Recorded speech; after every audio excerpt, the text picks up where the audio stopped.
They say that family is a sanctuary, but some sanctuaries are hell on earth, and the ties of blood, instead of protecting, are the sharpest knife to cut deep into the soul. I am Eleanor, 82 years of age. This white hair is not just a mark of time, but a vessel for memories that many would rather believe are not real. As I sit here on my porch in Harlan County, Kentucky, my hands tracing a well-worn rosary, listening to the cicadas in the yard, this tranquility could almost make one believe that the past can be buried. But it cannot. If you are listening from anywhere in the world, leave a comment and subscribe, because there are truths that need to be spread, even if they might shake your beliefs. There are stories, no matter how painful, that must be told. Let's go back to 1949, when I was just 8 years old. I was born on a poor little farm in Harlan County, deep in the heart of Appalachia. Our house was a shack with clapboard walls and a dirt floor, with no electricity or running water. The bathroom was a wooden outhouse in the yard with a hole in the ground. We bathed from a basin with water from the creek that ran nearby. There were many of us, my father, my mother, and 11 children. I was the second youngest. My father worked the land, planting corn, beans, and squash, all just for us to eat. When there was extra, he'd sell it at the town market, which was 5 miles from our house. We would walk, carrying everything in sacks on our backs. My mother worked as a laundress for the more well-off families in the region. She would leave early in the morning with a bundle of clothes on her head and return in the late afternoon. Even with so much hardship, I have some good memories of that time. I played with my younger siblings under the magnolia trees, made dolls from corn husks, and fished for minnows in the creek. The food was simple: grits and collard greens, beans with cornbread, sometimes a piece of salt pork when we were lucky. But we never went without, thanks to my parents' hard work. I had very little schooling. I went to a makeshift classroom in the town church when I could. I learned to read and write and do basic arithmetic, but I had to stop at age 10 to help at home. I took care of my younger siblings, helped in the fields, and went with my mother to wash clothes in the river. Everything changed when my father died. I was 11 years old. He was bitten by a rattlesnake while working in the fields. There was no time to get to the hospital in town. He died right there, in my mother's arms and my oldest brother's, Silas, who was 20 at the time. With my father's death, Silas became the man of the house. He was already working as a construction worker in town and earned a little money, but it wasn't enough to support everyone. My mother started working double, washing clothes from morning till night. The other older brothers, Amos at 18, Jedediah at 17, and Franklin at 16, also had to find work. The house grew quieter without my father. He was a hard man, like many of that era, but he never laid a hand on us. There was a respect, you know? With him around, there was order. When he was gone, things started to fall apart. Silas started drinking. He would come home late, smelling of whiskey, and yell at everyone, especially my mother. The poor woman, already exhausted from so much work, would just lower her head and take it. I think she was afraid to confront him, to lose the little support he brought in. It was when I turned 13 that it all began. One night, my mother had gone to sleep over at the house of an employer who was sick and needed care. I was sleeping in the same room as my 2 older sisters, Martha, who was 15, and Abigail, who was 14, and my youngest brother, Peter, who was 7. I woke up with a hand covering my mouth. It was Silas. He smelled of whiskey, sweat, and tobacco. His eyes had a different kind of gleam, one that gives me chills to this day when I remember. "If you scream, I'll hurt Peter," he whispered in my ear. And then it happened. I won't go into detail about what he did. You can imagine. A 13-year-old girl, not fully understanding what was happening. It hurt. It hurt so much. Not just my body, but my soul. When it was over, he said, "This stays between us. If you tell anyone, no one will believe you, and I'll do worse." The next morning, I couldn't look my mother in the eyes when she returned. I felt shame, fear, confusion.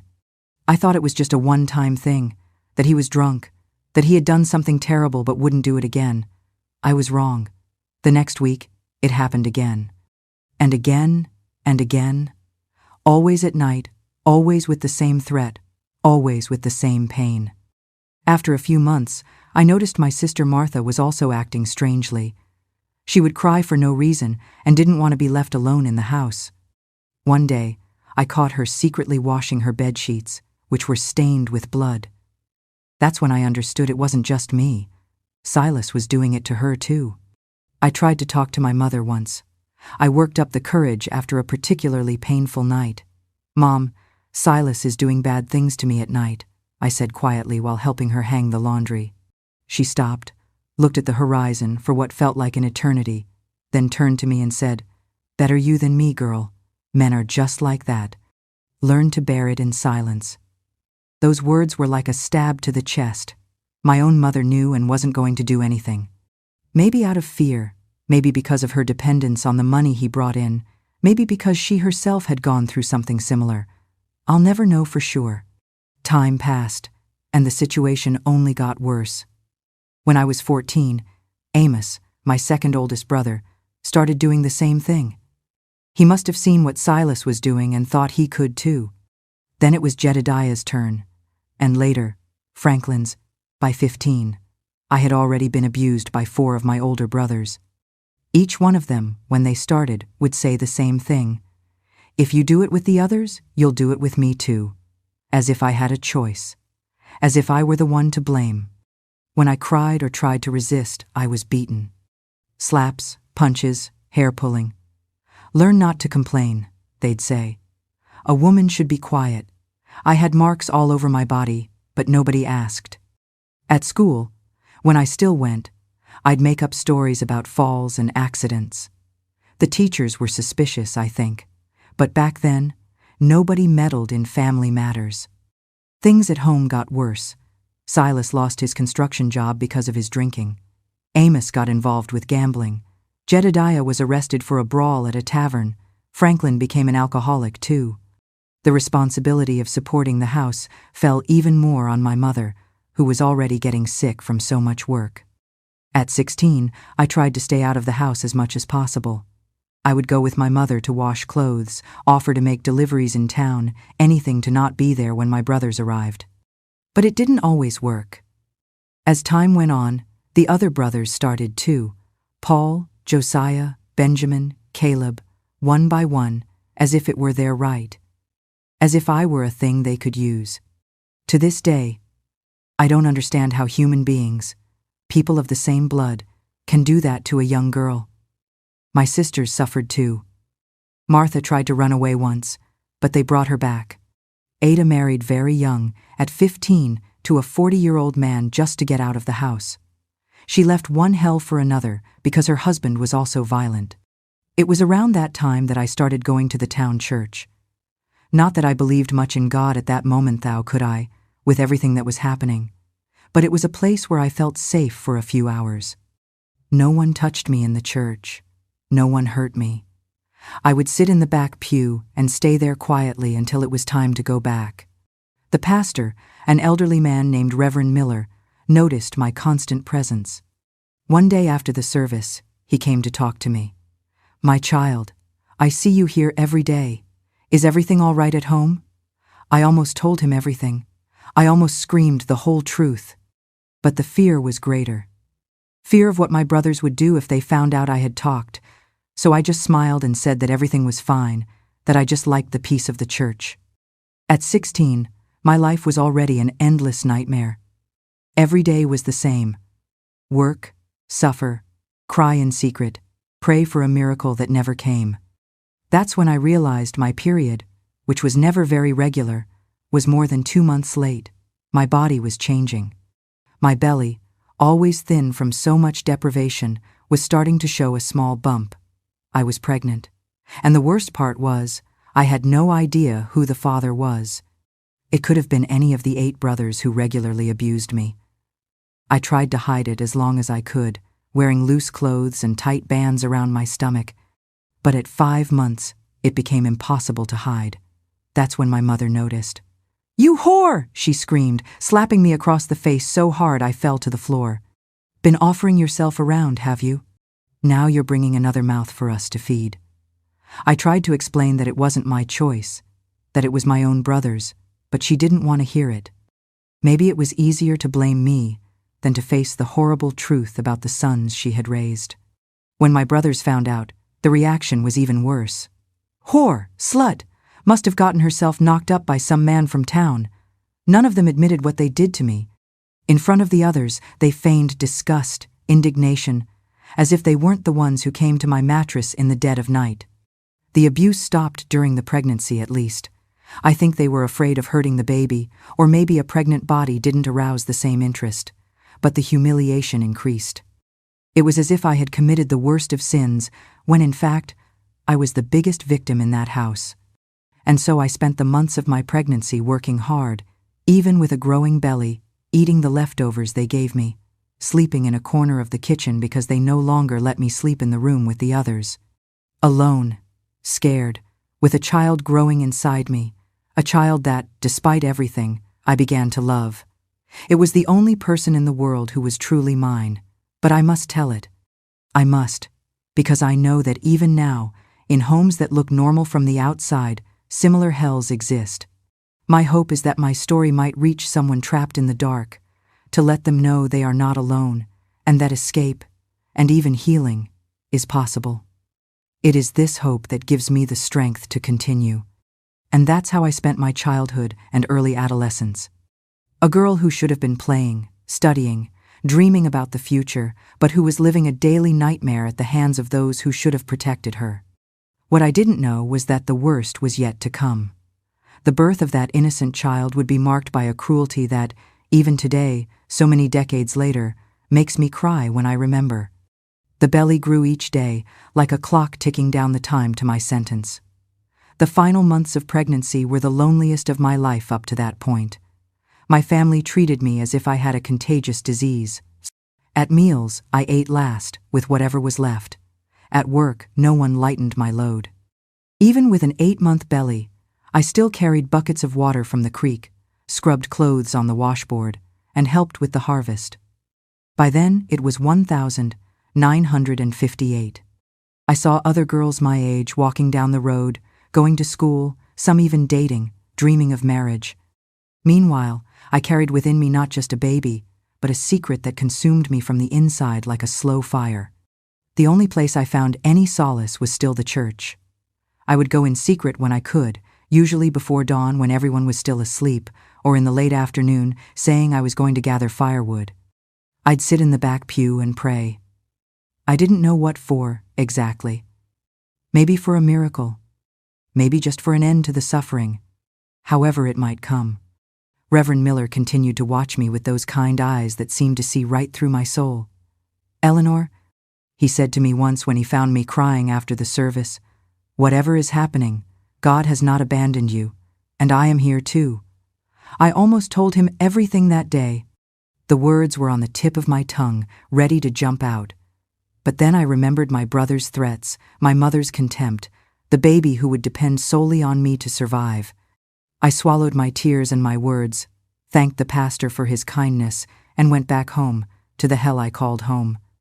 I remember that year the winter was harsh in Kentucky. The cold nights were even harder because they made me sleep on the kitchen floor with only a thin blanket. My body ached from the hard labor and advanced pregnancy. My feet swelled so much, I could barely fit into the old slippers I wore. It was on one of those cold nights that I overheard a conversation that chilled my blood more than the wind blowing through the cracks in the clapboard walls. My older brothers, Silas and Amos, were talking in the yard, near the window where I was lying. "When that child is born, we have to get rid of it," Silas said, his voice slurred with whiskey. "If anyone finds out the girl had a baby, they'll ask questions. And if they find out what happened here, we can say it was stillborn," Amos suggested. "We'll bury it in the woods, and that's that."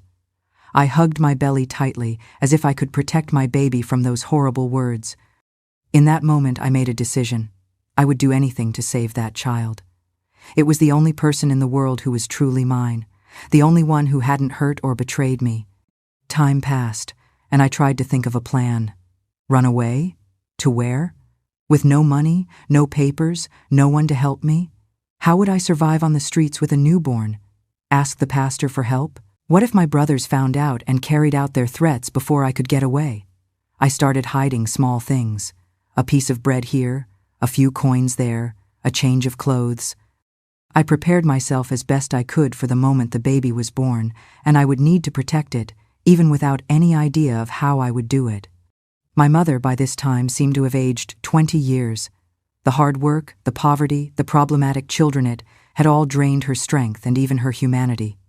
She looked at me as if I were a stranger, not the girl she had given birth to. Sometimes, she would take her rosary beads and murmur prayers, looking at my belly with a mixture of disgust and resignation. "You'll give birth in the pigsty when the time comes," she said dryly one night as I groaned with back pain. "I don't want blood and filth inside the house." Those words hit me like a slap. To give birth in the pigsty, like an animal. Was that what I was worth to her? But I had no choice, no voice to protest. I just nodded and swallowed yet another humiliation. The days went by, and I felt the moment was approaching. The baby moved more and more, as if it too were anxious to leave that place, or maybe it sensed my fear, my anguish, and was trying to comfort me in the only way it could. One night, I woke up with a different kind of pain, stronger, deeper, as if something were tearing my body apart from the inside. I tried not to scream, not to draw attention. I got up with difficulty and went out into the yard. The moon was full, illuminating the path to the abandoned pigsty. The pigs had been sold months before when money got even tighter. The floor was packed, earth mixed with old straw and dried manure. The smell was nauseating. The wooden walls had gaps that let in the cold January wind. It was there, alone in the night, that I prepared to bring my child into the world. The pains intensified, coming in waves, closer and closer together. I bit on a piece of cloth to keep from screaming. My hands gripped the dirty straw, looking for something to hold on to as my body worked through that process, so natural and so terrifying. I don't know how long I was there, between excruciating pain and moments of exhaustion. Hours, probably. The sky was beginning to lighten when I felt the urge to push. With no one to guide me, I followed my own body's instinct. And then, in a moment of indescribable pain followed by a sudden relief, my baby slipped into the world, into that filthy pigsty, into that life I didn't know how to protect. It was a girl, small, red, covered in that whitish substance that babies have when they're born. And most importantly, she was alive. She cried, a weak little cry that filled me with terror. If someone heard. With trembling hands, I cut the umbilical cord with a rusty knife I had hidden days before. I used rags I had set aside to clean her little face, her delicate body.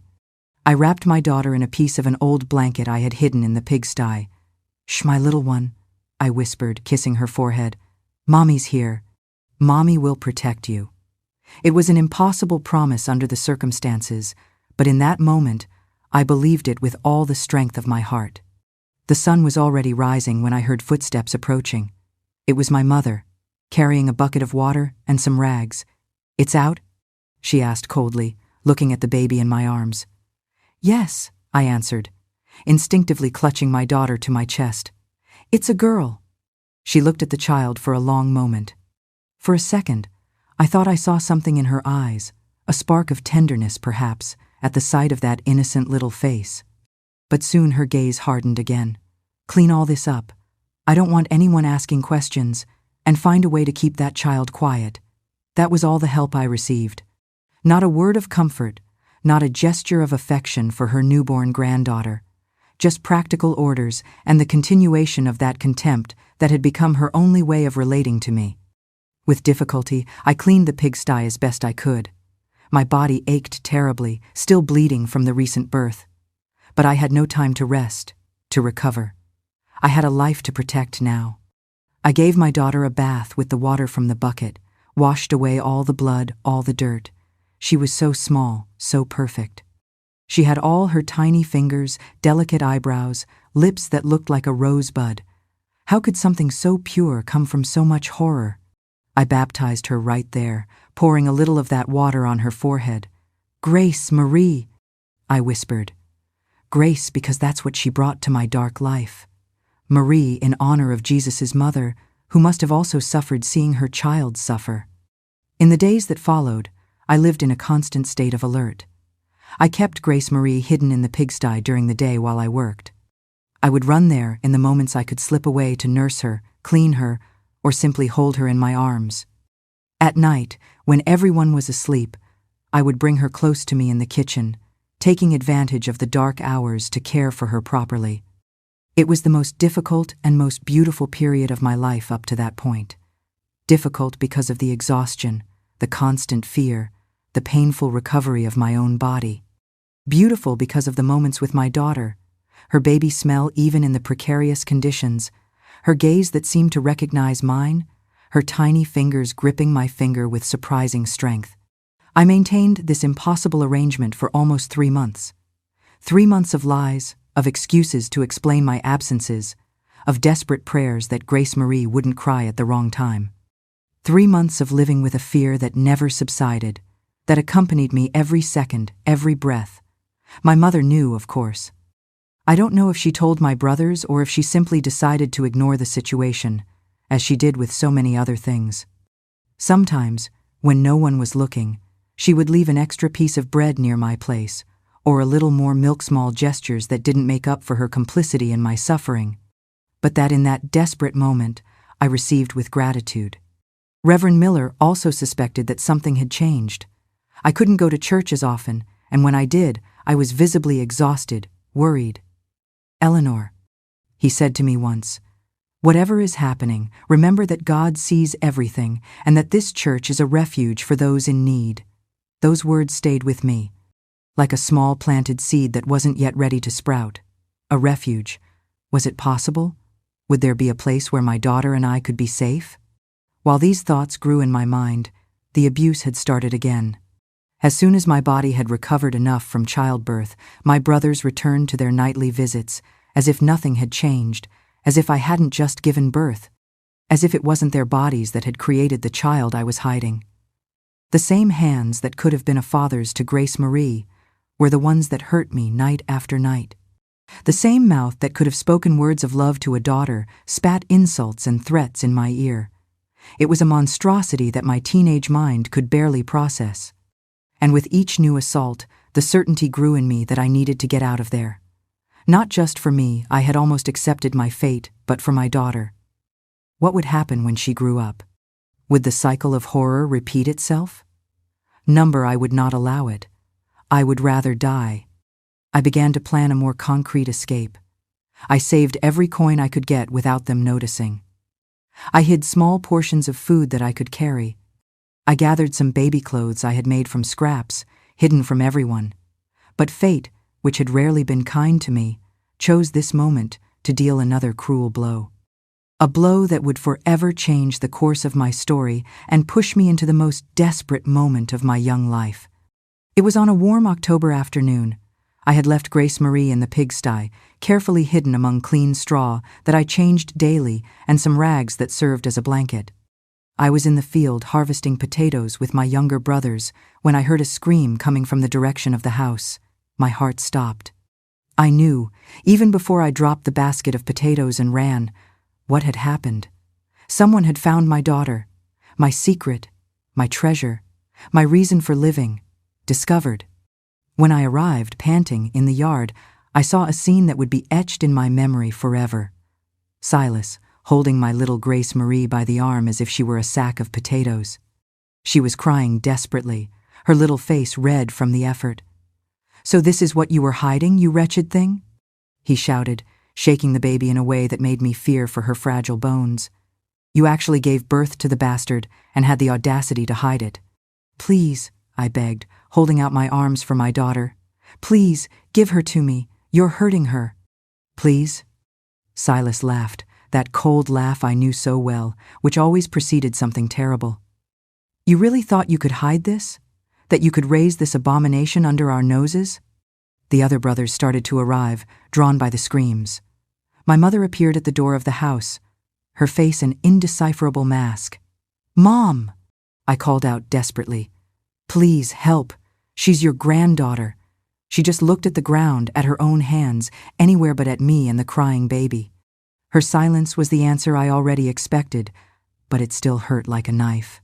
Silas passed the baby to Amos, who held her with the same contempt, the same brutality. "Let's put an end to this right now," he said. "Should have done it when it was born." "No!" I screamed, lunging to try and grab my daughter. I was held back by Franklin and Jedediah, who gripped my arms with so much force that I had purple bruises for weeks. "Please, do whatever you want to me, but don't hurt her. She's just a baby." My pleas fell on deaf ears. I saw Amos walking away with my daughter, disappearing in the direction of the road that led to town. Silas approached me, his face twisted in a mask of hatred. "You will never see that child again," he said, his voice low and threatening. "And if you open your mouth to tell anyone, any single person, about this, I will kill you. Do you understand?" I collapsed on the ground when they let me go, crying with a pain that felt like it would split me in two. My daughter, my little Grace Marie, taken away. Where to? To what fate? That night, lying on the kitchen floor as always, but now with an immense emptiness in my arms that for 3 months had held my daughter, I made a decision. No matter what happened to me, no matter the threats, the risks, I had to find out where they had taken my baby. I needed to know if she was alive, if she was okay. And then, somehow, I had to get her back and escape that hell forever. What I didn't know was that my brothers had other plans for me, plans that didn't include giving me time to look for my daughter. Plans that almost ended my life, but that, by a twist of fate, would end up leading me to the one place where I could finally find redemption. The days following the disappearance of my Grace Marie were the darkest of my existence. I woke up every morning with that pain only a mother separated from her child knows, a physical emptiness as if a piece of my body had been torn out. My breasts still produced milk, sore and swollen, a constant reminder of the daughter who was no longer there to feed. I was allowed no grief. The next morning, I was back to work in the fields, carrying water, washing clothes. No one mentioned the baby. It was as if Grace Marie had never existed, as if those 3 months of secret love had been just a dream. But I knew. My body knew. My broken heart knew. During the weeks that followed, I tried to find out what had happened to my daughter.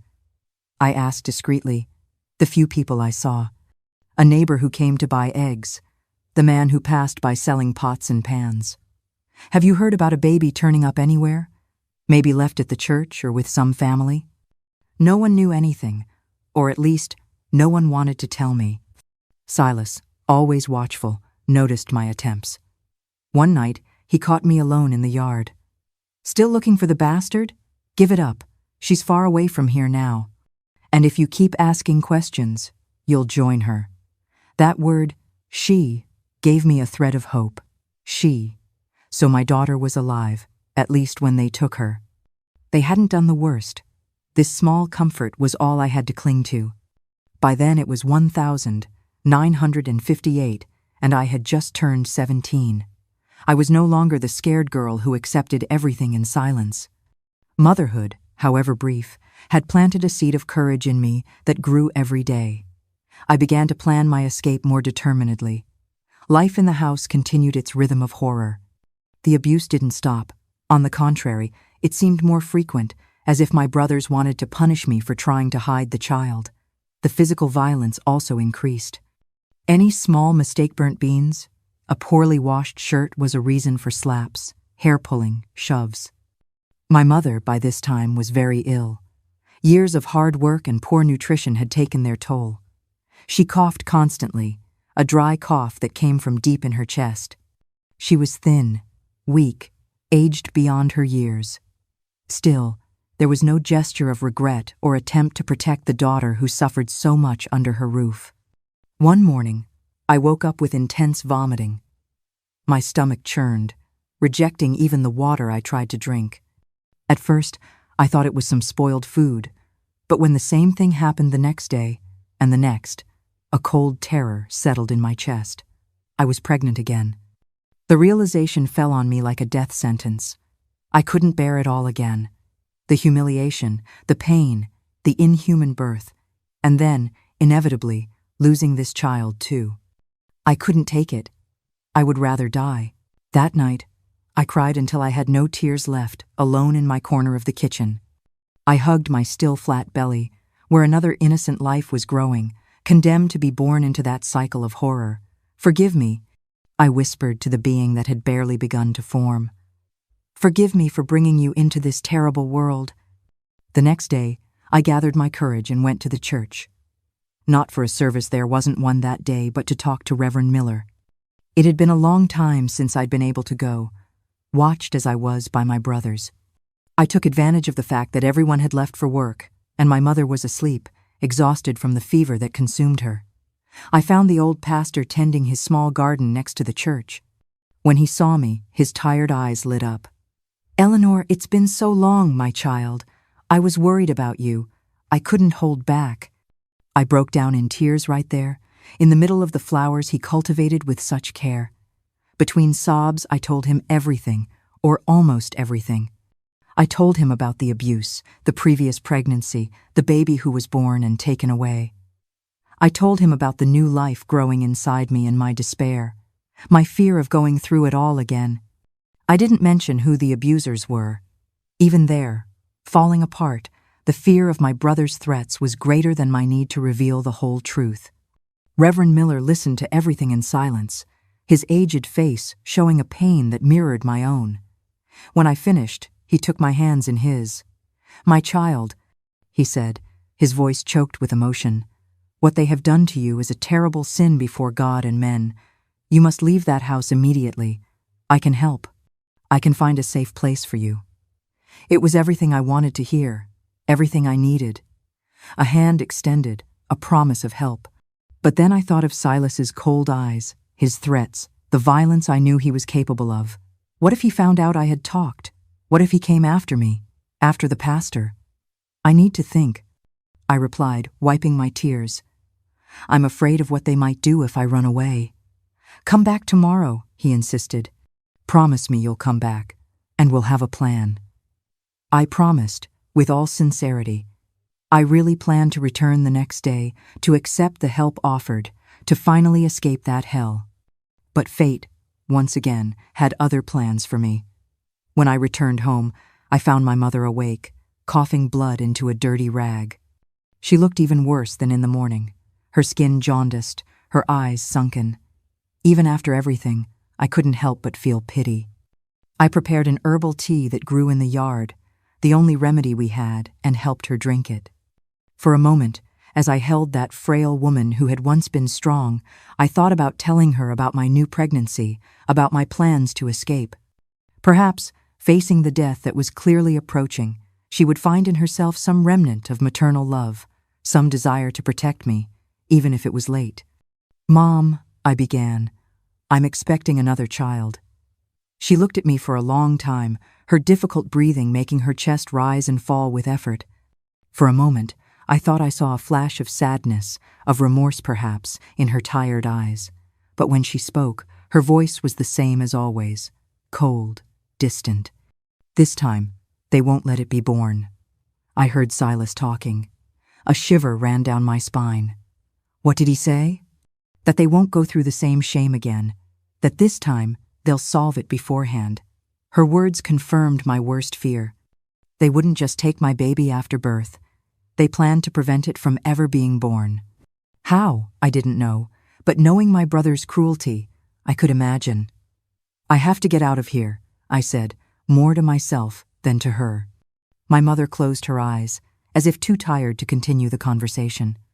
After a long silence, she spoke without opening her eyes. "Go. You were always the strongest of all of us." I was shocked. It was the closest thing to love or approval she had ever given me in years. Maybe the proximity of death was softening her hardened heart, or maybe it was just the fever's delirium. Either way, those words gave me extra strength for what was to come. That night, as I prepared dinner, I watched my brothers around the table. Silas and Amos were talking in low voices, casting occasional glances at me that put me on alert. The others ate in silence, exhausted from work. My mother was lying down, unable to get up for the meal. I served everyone as usual, leaving my own plate for last with the leftovers. But this time, I didn't eat. Something in the way Silas smiled when I put the plate in front of me made me suspicious. "Not hungry?" he asked with a false concern that made my stomach churn. Eat, you need to feed yourself in your condition. So he knew. He knew about the pregnancy. How, I wasn't sure. Maybe he had noticed the morning sickness, or maybe my mother, in her feverish delirium, had let our conversation slip. I'm not hungry, I replied, pushing the plate away. I'm going to check on Mom. I went to the room where my mother was resting, closing the door behind me. I sat on the edge of the makeshift bed where she lay. Her breathing was shallow, difficult. She didn't open her eyes when I entered. It was then that I heard the laughter coming from the kitchen, the laughter of someone who knows they've set a successful trap. And I understood, with crystal clarity, what they had done. The plate, my plate of food. They had put something in it. Poison, probably. The same stuff we used to kill the rats that infested the barn. They were trying to kill me. To kill me and the baby I carried. A wave of nausea hit me, but this time it wasn't from the pregnancy. It was pure terror. If I had eaten that food, if I hadn't been suspicious, there was no more time to lose.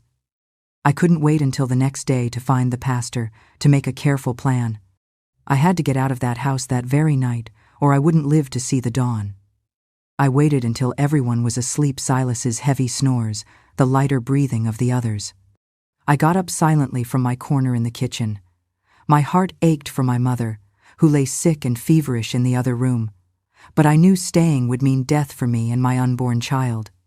I gathered the few coins I had hidden in the yard and the bundle with my only change of clothes. With one last silent look towards the room where my mother lay, I walked to the front door, leaving everything I had ever known behind. That's when I heard a sound behind me.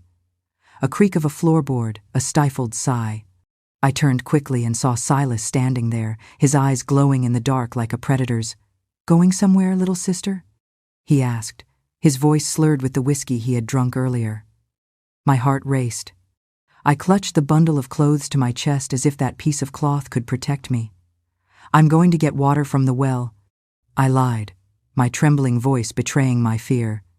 "With your things, in the middle of the night?" He laughed, a sound that chilled my blood. "I don't think so. I think you're trying to run away, and I can't allow that." He advanced toward me, his hands outstretched like claws. I didn't think.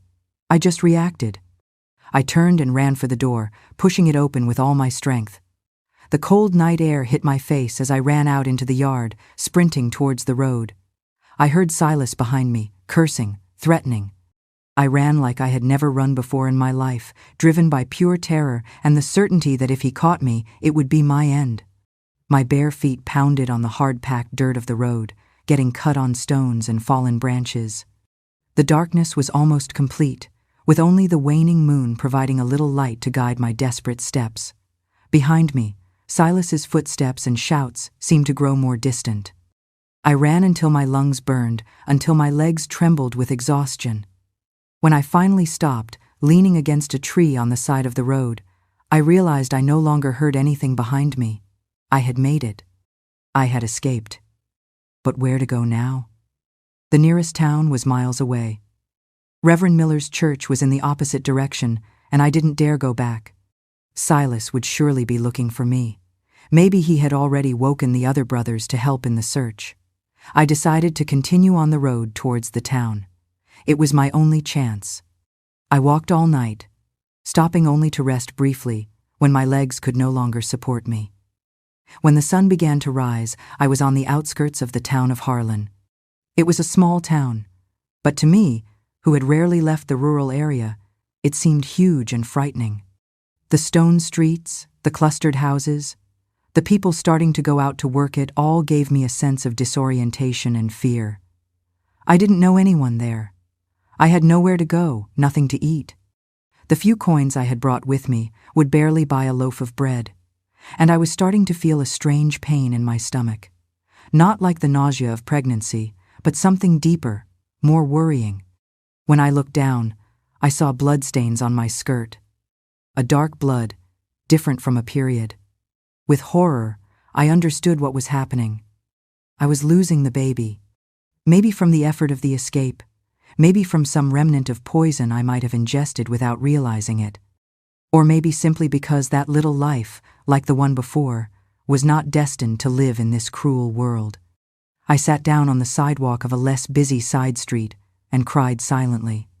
For the physical pain, yes, but mostly for the loss of another child I would never even know, for the life I had left behind, as terrible as it was, for the fear of the unknown future that awaited me. It was there, huddled in pain on a Harlan sidewalk, bleeding the life that was draining from me, that I saw a church across the street. Not the small chapel from the village I knew, but a larger, more imposing church, a place that instinctively felt safe. With an effort, I got up and crossed the street, stumbling. I climbed the few steps that led to the entrance and pushed open the heavy wooden door. The interior was cool and silent, lit only by a few candles and the light coming through the stained glass windows. I moved down the central aisle, between the empty pews. The altar seemed distant, almost unreachable in my weakened state. But I continued, one step after another, guided by some force I couldn't explain. When I reached the altar, my legs finally gave out. I fell to my knees, my hands gripping the railing that separated the nave from the presbytery. The pain in my stomach was now unbearable, and I could feel the warm blood running down my legs, staining the stone floor beneath me. "Help me," I whispered, not sure if I was speaking to God, to the saints whose images watched me from the walls, or simply to anyone who could hear. "Please, help me." And then, darkness enveloped me, merciful in its promise of an end to the pain. The last thing I saw was a figure approaching quickly, a woman in a black and white habit, her face expressing alarm and compassion. A nun. An angel, I thought, as my consciousness faded. An angel sent to take me to heaven. Or maybe, just maybe, to save me. When I opened my eyes again, I didn't recognize where I was. A white ceiling, light-colored walls, clean sheets under my aching body. For a moment, I thought I had died and gone to heaven, so different was it from the hell I used to call home. But the pain I felt was too real for paradise. I tried to sit up, but a gentle hand touched my shoulder, stopping me. It was the same nun I had seen before I fainted, a middle-aged woman with a serene face framed by the black and white habit. "Lie still, my child," she said in a calm voice. "You've lost a lot of blood." Slowly, the memories came back. The desperate escape in the night, the bleeding, the church. And with the memories came the realization, the baby. I instinctively brought my hands to my now empty and sore belly. "The baby?" I asked, though I already knew the answer. The nun made the sign of the cross and shook her head. "I'm sorry, we couldn't save it." I closed my eyes, letting the tears stream silently. Another lost child, another innocent life that couldn't withstand the horror of my existence. A part of me felt relief. That child would not suffer what I had suffered, would not be born into that environment of violence and perversion. But another part wept for the loss, for what could have been in other circumstances. I stayed in that makeshift infirmary inside the convent for 2 weeks. I learned later that I had been found by Sister Agnes, who immediately called the town doctor. He diagnosed a miscarriage, likely caused by the extreme stress and physical exertion of the escape. My body was weak, malnourished, covered in old and recent brucescent evidence of the life I had left behind. The nuns cared for me with a kindness I had never known. They fed me, cleaned my wounds, provided clean clothes. Most importantly, they didn't judge me. They didn't bombard me with questions I wasn't ready to answer. It was only when I began to regain my strength that Sister Agnes sat by my bed and asked, with that serene voice that would become so familiar to me in the coming years, "Do you want to tell us what happened? My child, who did this to you?" The words came out like a flood after a long drought. I told them everything. The years of abuse, the first pregnancy, the birth in the pigsty, my daughter torn from my arms, the second pregnancy, the poisoning attempt, the desperate escape. I spoke without stopping, as if each word expelled from my body was a poison being drained. Sister Agnes listened in silence, just holding my hand, her eyes filling with tears as my story unfolded. When I finished, exhausted and empty, she did something no one had ever done. She hugged me. A firm, motherly hug that said more than any words could. "You are safe now," she said finally. "No one will hurt you here." I believed her. For perhaps the first time in my life, I felt I could trust another human being. In the days that followed, other decisions had to be made. The Mother Superior of the convent, an elderly woman named Sister Angelica, came to talk to me about what I wanted to do next. "We can help you find work in town, perhaps as a maid in a family's home," she offered. "Or, if you prefer, you can stay with us longer, helping with the convent's chores while you recover completely." The idea of leaving that refuge, of facing the world out there where my brothers could find me, caused me to panic. "Can I stay?" I asked, almost pleading. "I'll do any work. I don't care if it's hard. I just don't want to go back there." The Mother Superior nodded understandingly. "You can stay as long as you need. We all have our own path to healing." And so I began my new life at the convent of St. Clare in Harlan. At first, I did simple tasks, helped in the kitchen, washed clothes, swept the corridors. Work not so different from what I did at home, but performed in an atmosphere of peace and respect that completely transformed the experience. Slowly, I opened up to the other nuns. There were 12 of them in the convent, of different ages and backgrounds. Some had entered very young out of a religious calling. Others had come later in life, after losses or disillusionments. They all treated me with respect and affection, even though I was just a helper, not a novice or a nun. I learned a lot in those first months. To read better, to write correctly, to do more complex math. Sister Agnes, who had been a teacher before entering the convent, dedicated an hour every afternoon to teaching me. Other nuns shared their specific knowledge. Sister Teresa taught me about medicinal plants in the convent garden, Sister Lucia about cooking, Sister Marianne about sewing. But the most important learning wasn't in books or practical skills. It was in the daily example of those women who had dedicated their lives to serving others, who found joy in simple things, who lived with purpose and inner peace. About 6 months after my arrival, I received news that I didn't quite know how to process.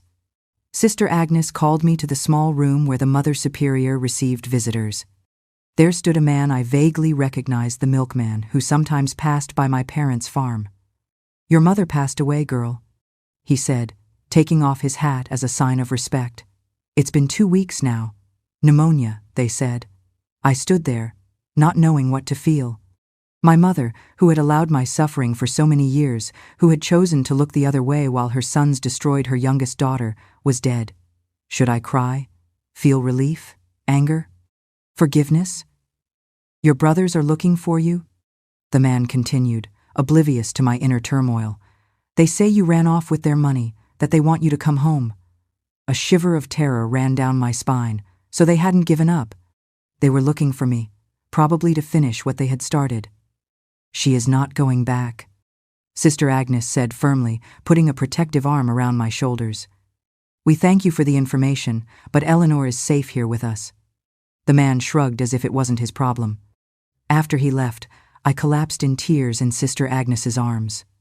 Not for my mother's death, I realized, but for the fear that still dominated me, for the ghost of my brothers that seemed to haunt me even in that sanctuary.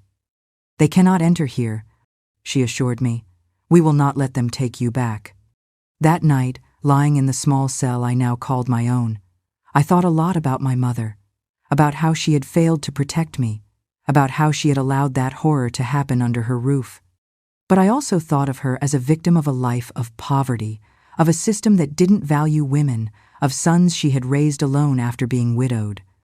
I prayed for her soul, for the first time in my life feeling that my prayers were actually reaching somewhere. And somehow, in that process, I found in myself a forgiveness I didn't know I was capable of. Not a forgiveness that erased what had happened, but one that allowed me to move forward without carrying the weight of hatred. In the months that followed, I continued my life in the convent, becoming more and more integrated into the community of women. The fear of my brothers never completely disappeared, but it diminished with time. I learned something new every day, not just about practical tasks, but about myself, about the inner strength that had survived all of that. At the end of that year, 1959, something happened that would again change the course of my life.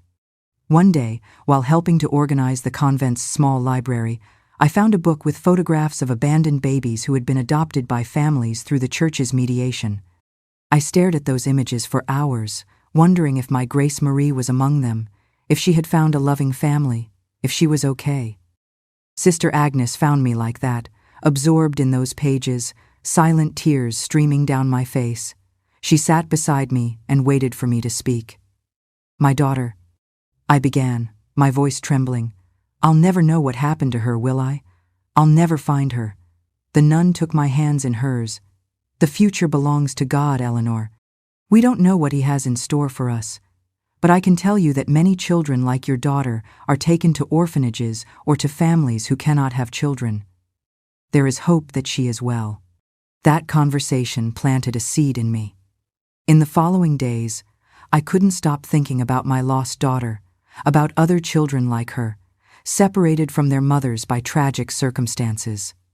And also about children like I had been abused, neglected, trapped in situations they couldn't escape. One afternoon, I gathered my courage and went to speak with the Mother Superior. I told her about my thoughts, about the growing desire to do something for these children, to transform my pain into something positive. "I want to help children who have suffered like I did," I said, surprising myself with my own determination.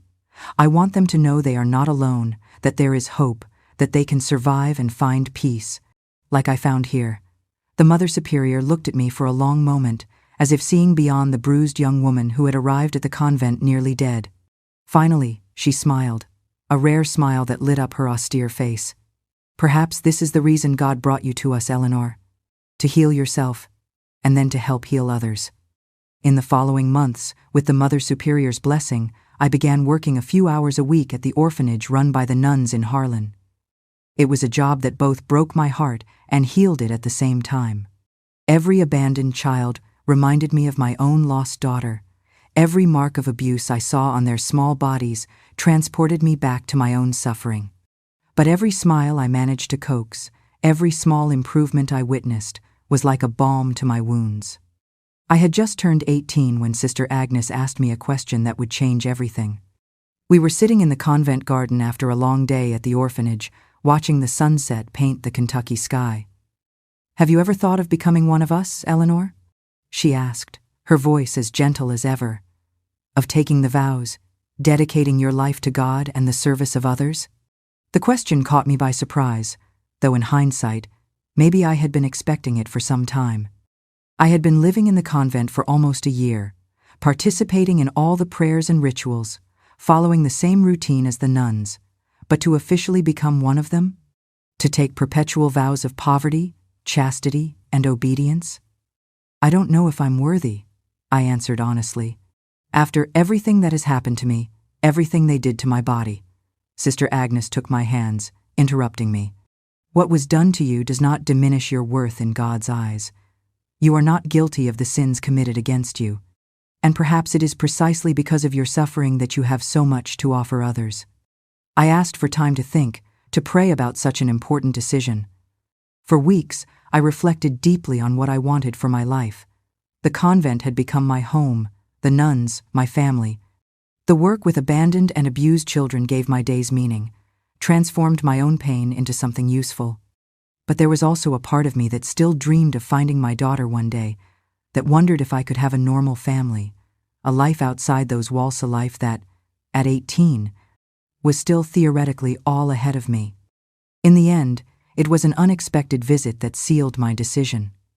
It was a Sunday afternoon when one of the novices came to call me, saying a man was asking for me at the front door. My heart immediately started pounding, the familiar fear taking over. Was it one of my brothers? Had they finally found me? Sister Agnes went with me to the parlor, where we received rare visitors. Through the grill that separated the convent's interior from the outside world, I saw a face I didn't immediately recognize. A middle-aged man with a graying beard and tired eyes. "Eleanor?" he asked, and something in his voice stirred a distant memory. "I am," I replied cautiously. "I'm Joachim, your father's cousin. I came a long way to find you." I tensed up, suspicious. What did a distant relative I barely knew want with me after all this time? Your brothers are looking for you, he continued, confirming my fears. Silas, mainly. He's not right in the head. He says strange things, that you need to pay for what you did, that you know too much. I felt the blood drain from my face. Even after so much time, even after everything, they still wanted to silence me. The fear I thought I had overcome returned with full force, freezing me from the inside. Why are you telling me this? I managed to ask. The man looked down, as if ashamed. Because I heard rumors you were here, and because I know what happened in that house. Not everything, but enough. I always suspected, but I never did anything. I carry that guilt with me. Sister Agnes squeezed my hand, giving me the strength to keep listening. I came to warn you, he went on. Silas has been coming to Harlan regularly. He's asking about you in the taverns, in the shops. It's a matter of time before he finds out about the convent. And he swore. He swore he's going to finish you when he finds you. A heavy silence fell upon us, the threat hanging in the air, almost palpable. After a few moments, I managed to find my voice again. Thank you for warning me, I said, surprised at the firmness in my own voice. But I'm not afraid of him. Not anymore. I've found my place here, my family, my mission. If he comes, he won't find me alone and helpless like before. The man nodded slowly, seemingly impressed by my determination. After he left, Sister Agnes hugged me, her eyes shining with what looked like tears of pride. You are stronger than you imagine, Eleanor, she said. You always were. That night, I made my decision. If Silas really did find me, the convent would be the safest place for me. And more than that, I wanted to officially belong to the community that had welcomed and saved me. I wanted to dedicate my life to doing for others what they had done for me. The next morning, I sought out the Mother Superior and asked to officially begin my novitiate. The path to becoming a nun would be long 2 years as a postulant, then the novitiate, and finally the vows. But I was determined to follow that path, to completely transform the abused and broken girl who had fled barefoot on an October night into a strong woman dedicated to serving and protecting the most vulnerable. I never knew if Silas ever found me. Maybe he gave up. Maybe he was deterred by the protection the convent offered me. What I do know is that gradually, the fear of him and my other brothers faded, replaced by the certainty that I had found my true place in the world. In 1961, at the age of 21, I took my first vows, officially becoming a novice. I received a new name, Sister Grace, Marie, in honor of the daughter I could never raise, but whose brief passage through my life had set me on the path to redemption. It was my way of keeping her alive, of honoring what we had shared in those few months. The following years were of growth, learning, and service. I continued working at the orphanage, now with more responsibilities. I studied, completed my formal education, and specialized in child psychology through correspondence courses. I wanted to better understand the traumatized children we cared for, to give them what I myself had not received: understanding, support, tools to heal. At 25, in 1967, I took my perpetual vows, definitively committing myself to that life. The frightened young woman who had entered the convent bleeding and half dead was now transformed into a serene, purposeful woman, dedicated to making a difference in the world through her work with the most vulnerable children. And that's how, my dears, I survived that hell on earth. Not only did I survive, but I found a purpose, a mission. The pain never completely disappeared. Some nights I still wake up with nightmares. Some memories still make me shudder. But I learned to live with them, to use them as fuel for my work, for my dedication to children who, like I once did, desperately need someone to believe in them, to protect them, to show them that there is hope beyond the suffering. And as for my Grace Marie, my lost daughter, I never found her. Every day, in every child I help, in every smile I manage to coax from a face marked by trauma, I see a little piece of her, and that is enough for me. That completes me. The years following my consecration as a nun were ones of profound transformation. The 1960s brought changes to America and the world, and I, within the walls of the convent of St. Clair, was also transforming. I was no longer that terrified girl who fled barefoot into the dark night. I was Sister Grace Marie, a woman with a purpose, a mission. The work at the orphanage became my life. Every child who came to us carried their own story of painsome abandoned, others victims of violence, others orphaned by tragedies. I saw in each of them a piece of myself, of my own story, but I also saw possibilities, futures that could be different from mine. In 1967, at the age of 25, I took over as the director of the orphanage. The Mother Superior recognized in me not just dedication, but a special gift for connecting with those children whom others considered difficult or problematic. I understood them like no one else. I knew the silent language of trauma, the behaviors that were actually cries for help, the mistrust that served as a shield against more pain. The children sense that you have been where they are. Sister Agnes, now my closest advisor and friend, told me. They recognize in you someone who truly understands. Under my coordination, we implemented significant changes at the orphanage. We abandoned rigid disciplinary practices that, while well-intentioned, often re-traumatized already wounded children.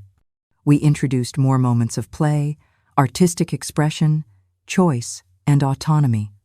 We brought in mental health professionals to work with us, a novelty at the time when little was said about the psychological effects of childhood trauma. The result was visible. Children who arrived withdrawn, aggressive, or completely mute began to blossom. Not immediately, not without setback. Healing is never linear, as I learned well on my own journey. But there was progress. There was hope. Around 1969, our work began to be recognized beyond the borders of Harlan. We received visits from educators, representatives from other orphanages, and even government officials interested in our approach. It was a period of expansion. More children, more staff, more resources. With growth came new challenges. Bureaucracy, politics, and the demands of funders didn't always align with what we believed was best for our children.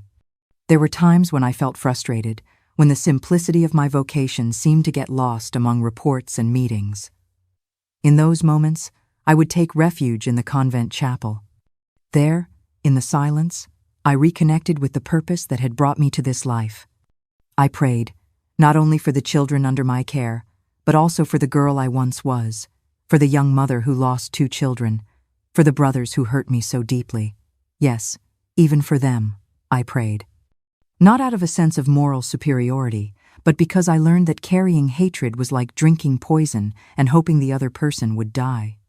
It was on one of those afternoons of prayer in 1971 that I received an unexpected visit.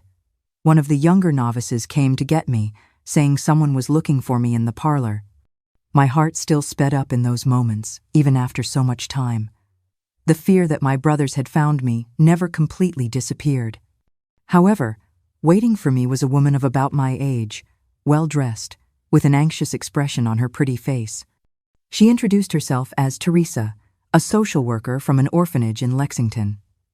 "We came a long way to see your work, Sister Grace Marie," she said, accompanied by 2 colleagues.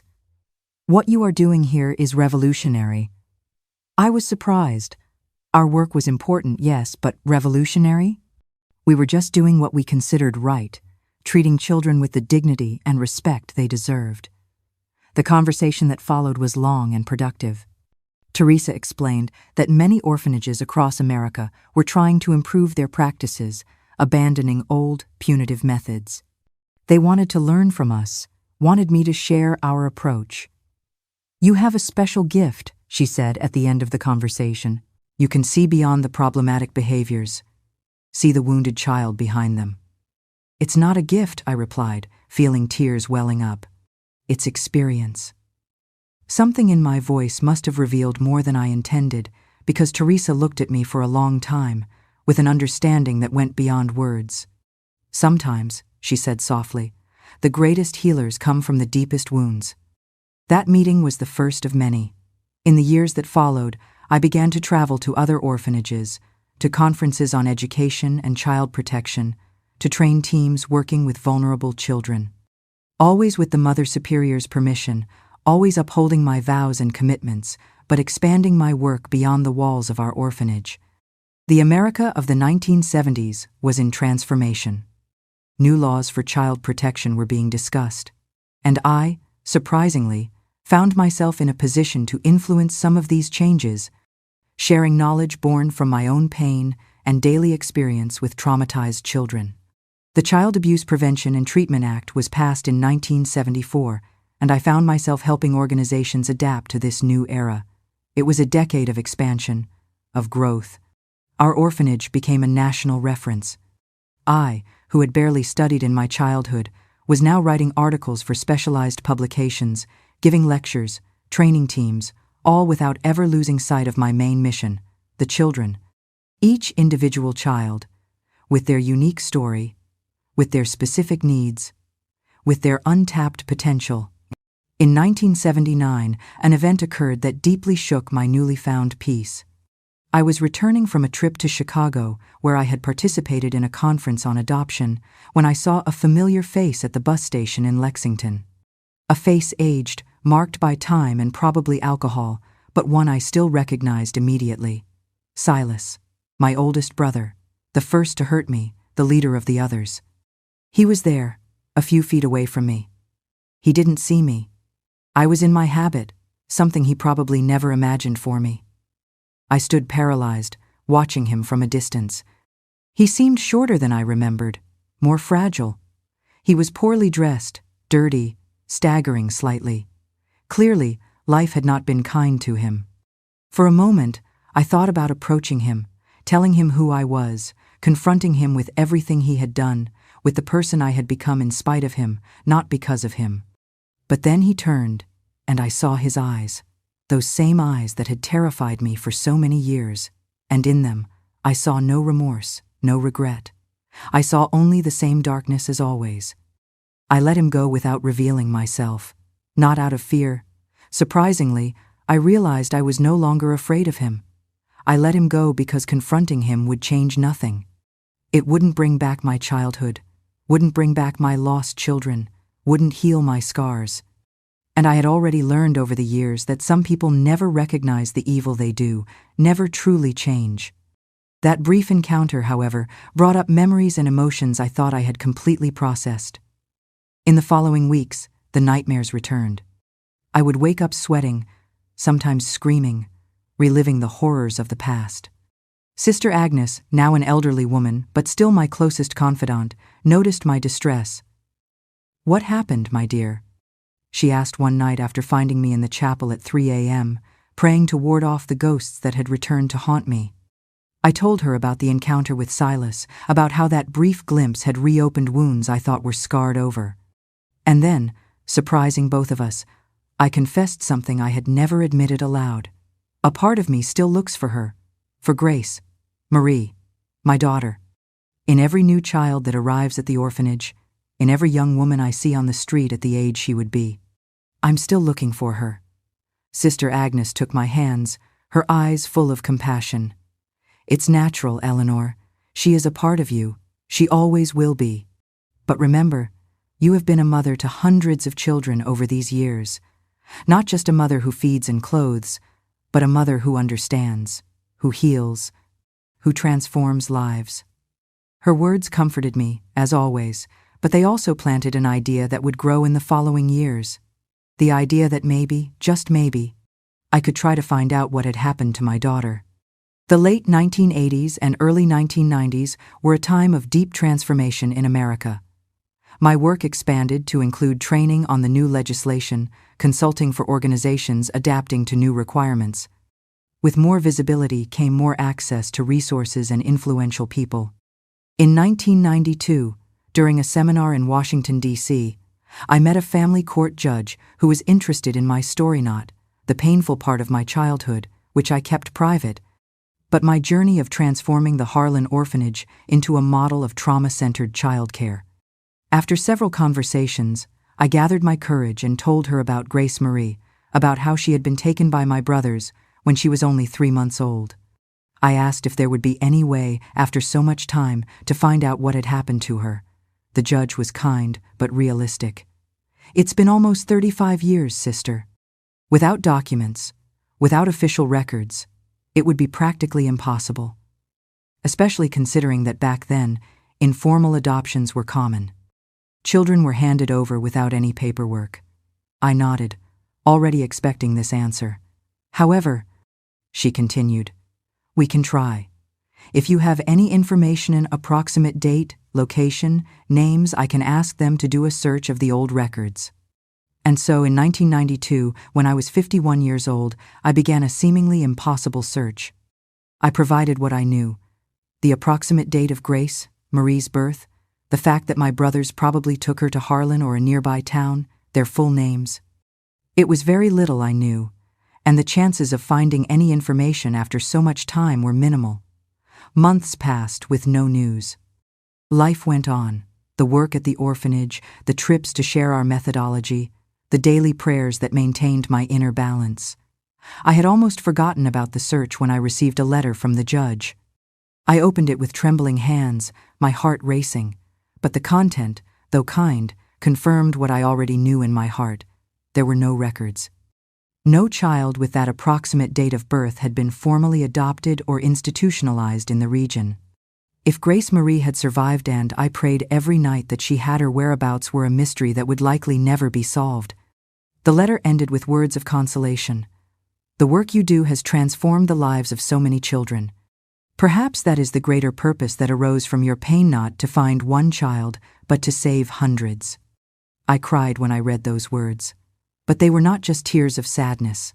There was also gratitude for having survived, for having found a purpose, for all the children I had helped over the years.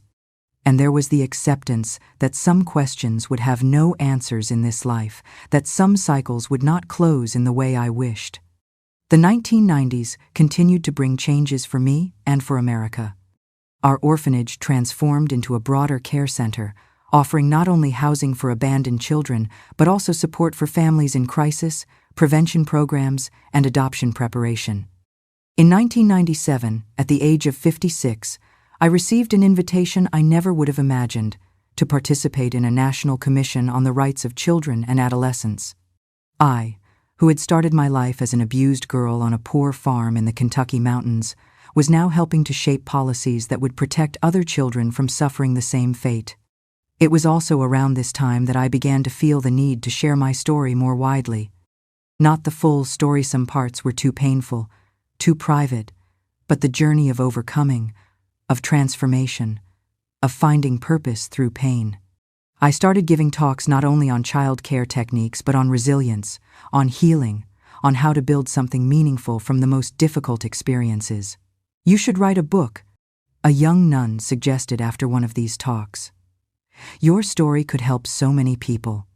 The idea initially scared me to put those memories on paper, to expose myself in that way. But the more I thought about it, the more I saw the potential to reach people who would never attend my talks, who would never come to our center. I started writing in 1999, at the age of 58.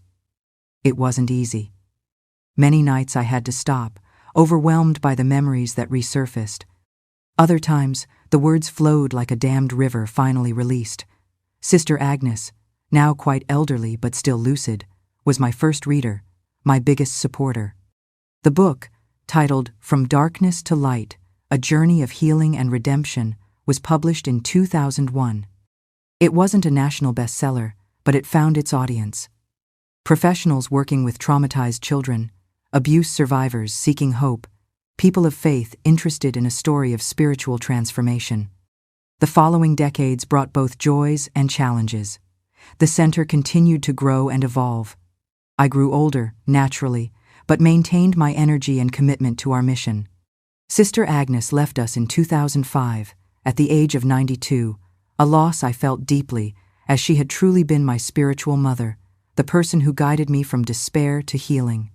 In 2010, at 69, I faced my own health challenge, a breast cancer that required surgery and grueling treatments. It was a difficult period that forced me to slow down, to accept help, to allow myself to be cared for instead of always caring for others.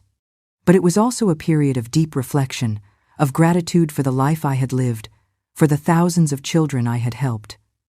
I overcame the cancer and returned to work, albeit at a less intense pace.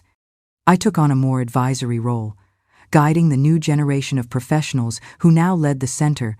I continued giving occasional talks, writing articles, sharing the knowledge accumulated over decades of work.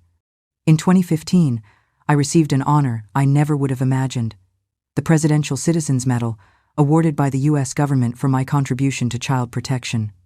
The ceremony in Washington, D.C., was emotional, surrounded by colleagues and former children from the orphanage, now successful adults, some with their own children. As I received the medal, I thought of the long journey that had brought me there: the abused girl who fled barefoot into the dark night, the young mother who gave birth in a pigsty and had her daughter torn from her arms, the nun who found her purpose in caring for other wounded children. So many versions of myself, so many transformations. Today, at 82, I look back with a mixture of sadness and gratitude. Sadness for the pains that cannot be undone, for the questions that will never have answers. Gratitude for the life I was able to build in spite of everything, for the good I was able to do, for the children I was able to help. I still think of Grace Marie every day. She would be 66 now. Is she alive? Did she have a good life? Does she have her own children, grandchildren? I may never know. But I have learned to live with this uncertainty, to transform it into strength, to continue my work as long as my strength allows. I sit here today, not to lament a painful past, but to light a flame of hope, to tell you that after the darkest night, a radiant dawn will come, that wounds, no matter how deep, can be healed, and that from the ashes of loss, we can still find a purpose for living and still become a light in the lives of others. If this story has warmed your hearts, I hope you will spread it, because out there are so many souls lost in solitude. My story, perhaps, can be a small candle to light their way. So that no one has to walk this healing journey alone, the team has helped me build a community where we can connect and lean on one another. All the information is in the description below. Knowing that my story can foster connection and give strength to others is the most precious gift in my final years. Remember that life is a journey, my dears. We cannot choose what happens to us, but we always have the power to choose how we face it, how to turn adversity into strength, and how to use our own pain to rise up and lift others. True healing is not the erasure of all scars, but their transformation into sturdy bridges, connecting us to kindred hearts that also need to be understood. This old woman has learned that our most extraordinary strength often rises up from the very moments when we believe we have already fallen. Thank you for listening. If this story was meaningful to you, please support the channel with a like, leave a comment to share your feelings, and hit subscribe as well as follow so we can spread more stories of healing together. Every one of your interactions is priceless motivation for this journey to continue.